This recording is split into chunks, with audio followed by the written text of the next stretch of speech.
Brought to you by 1AAuto.com, your source for quality replacement parts and the best service on the internet. Hi, I'm Mike from 1AAuto. I hope this how-to video helps you out. And next time you need parts for your vehicle, think of 1AAuto.com. Thanks. In this video, we're going to show you how to replace a cabin air filter on this 2003 Honda Odyssey, same as any 99 to 03 Odyssey. This can be, I wouldn't say difficult, but basically you do have to cut a piece of plastic out of the dash. If your cabin filter has never been replaced before, it is required that you cut a piece of plastic out of the dash. So you'll need either a Dremel tool or a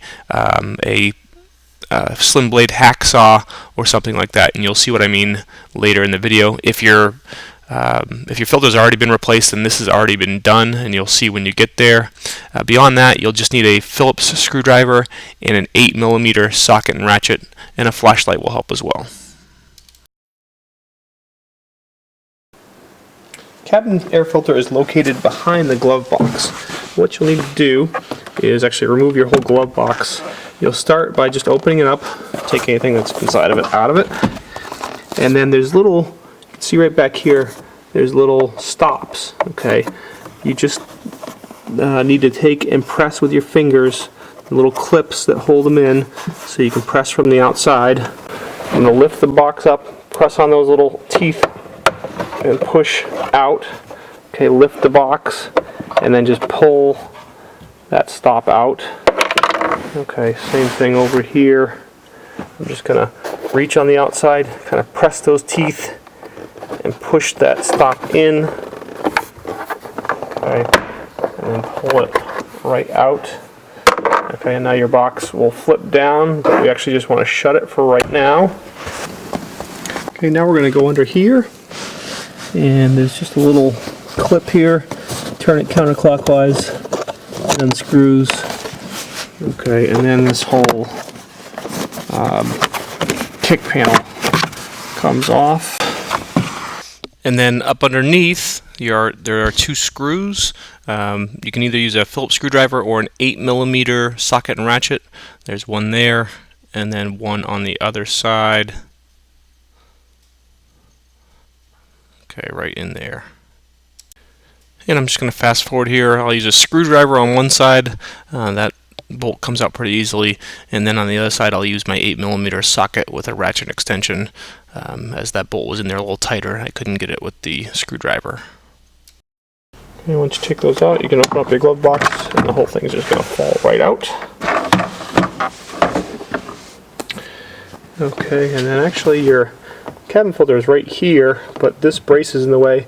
And actually, believe it or not, on these vehicles there's a plastic part of the dash that goes right across here, and what they do is they cut that out. Okay, so you'll notice that if you look in, if you still have your manual tells you to take the car to the dealer to have your cabin air filter replaced, and that's why, because they don't want to see you cut this piece, or they don't want you to see them cut this piece out. But that is what you have to do. Use some type of a small Dremel tool or a Sawzall, but carefully cut this piece out. Do not cut this metal brace in here. You are going to want to remove an 8mm bolt right here. Okay, I'm going to fast forward here. I attempt to take the 8mm bolt out, but it doesn't quite work. You do have to remove a Phillips screw that's right to the right of it. Remove the Phillips screw and both the 8mm bolt, and then that brace will drop down. At the top of the box, the heater box, there's a clip, and you basically pry up on it to remove this plastic door that hides the filter. And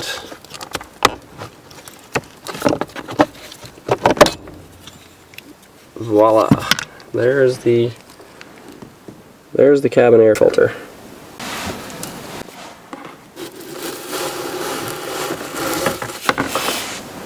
After you pull the filter out, you'll want to go in with a screwdriver or maybe even a vacuum and just get all the stuff that you can out of the heater box.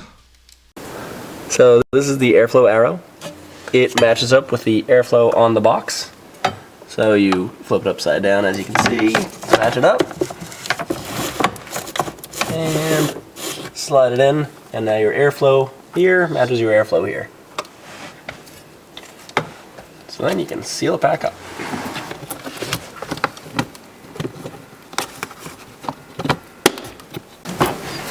Okay, and we're just going to fast forward as we kind of button this up, just to kind of reverse the procedure. Put the brace back in place, use the 8mm bolt to hold the brace, and then the screw that holds the dash trim to the brace. Obviously you don't have to put, you're not going to put the piece of plastic that you cut out if you had to cut that out. Then put your glove box back in place, just latch it in place, and you can see Jeremy kind of get contorted as he puts the 2 screws back into the glove box. Next is the clips that go on the insides of the glove box. Just push them in and they snap right into place. And you do the same thing on both sides. Push it in the hole.